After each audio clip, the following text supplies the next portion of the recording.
Alright guys, na ako diri karon sa ako ang gibatayan nga tindahan kay tikandam ko diri mga gunting mo na siya guys, gunting, kutselyo og lighter guys kay na may mangumpra nga i-online ra po niya og baligya aron mo priya ang negosyo. Lahi po diya ang pagnegosyo.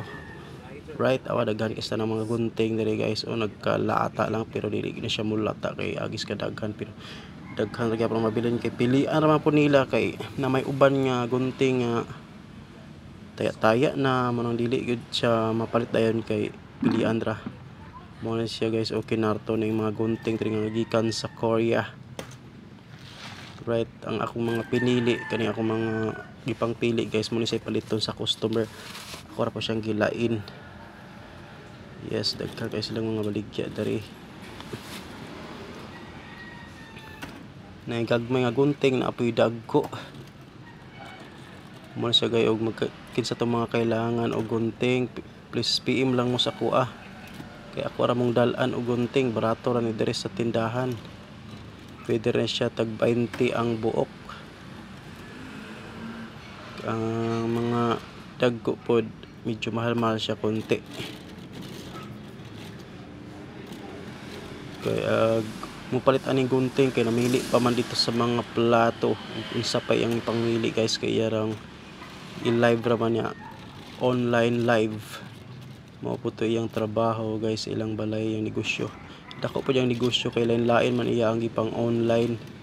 Na siya yung mga tulo ka rider mo itig deliver sa iyang mga online nga nipalit. Alright guys, grabe daghan kaayo dugay pa kani kay mahuman. Naapay sa ka-carton nga lighter akong pagapilian guys kay mumpra pod siya ana. You know, indot pa siya guys, muna ako siyang isulod.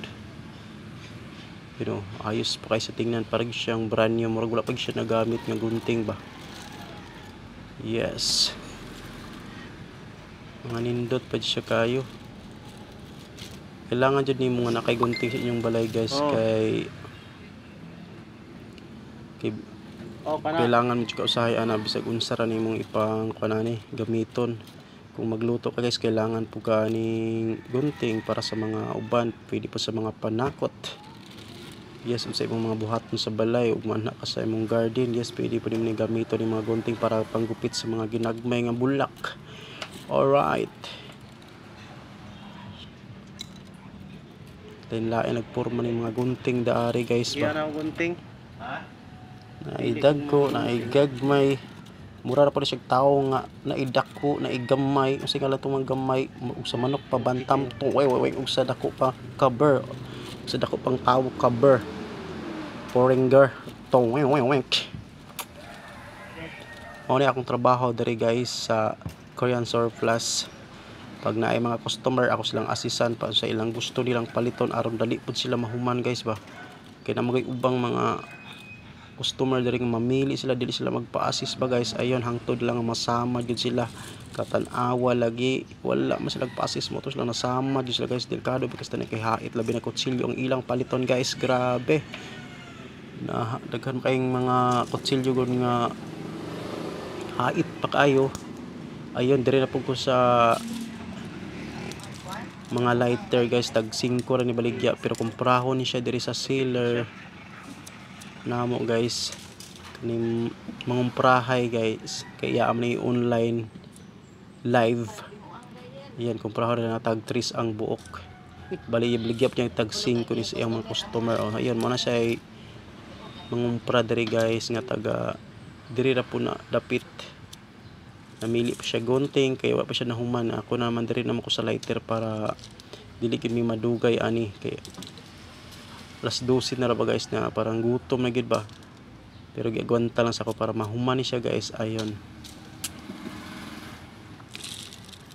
Diha naman ko makapahuway na pug unya dapit human og kaon. Pero okay lang niya siya guys, para ako lang siyang ginuunang exercise ako ang life. Para dili man ko ma-boring kasi pag wala akong trabaho, pag wala ako dito ngayon, nandun ako sa bahay, tambay lang, wala namang kita. Ayun, mahirap kasi ngayong sa mundong ito na kapag ikaw ay tambay lang, ayun, wala, parang wala lang. Pag may gusto kang bibilhin, pumunta ka sa mall, hindi ka makapunta kasi wala kang pera. Ngayon guys, meron po kahit kunti lang po ang aking sahod po. Maliit lang ang sahod ko, pero nakakaipon naman kahit maliit. Yan po. Kasi pag nakasimula ka dun sa maliit, yes, kung marunong ka lang mag-ipon guys, lalaking lalaki po yan. Yan po yung ginagawa ko po ngayon guys. Mga ilang buwan ko lang po dito nagtrabaho. Nagsimula po ako sa October. Ngayon, January na po. Sana po makaipon na po ako. Gusto po ako makaipon guys para po para po sa kinabukasan po mayroon po ako makita sa aking pinag-ipunan po, sa aking pinagtrabahuan. Kahit maliit lang ang sahod ko guys, pero pag may ipon po yan, lahat mga ilang years ka po ang nakatrabaho tapos nakaipon ka na, yan lalaking lalaki na po yan. Right, yan po ang aking goal ngayon guys, ang aking pangarap na makaipon po kahit kunti lang po. Yan ang itong mga lighter guys, kusog pa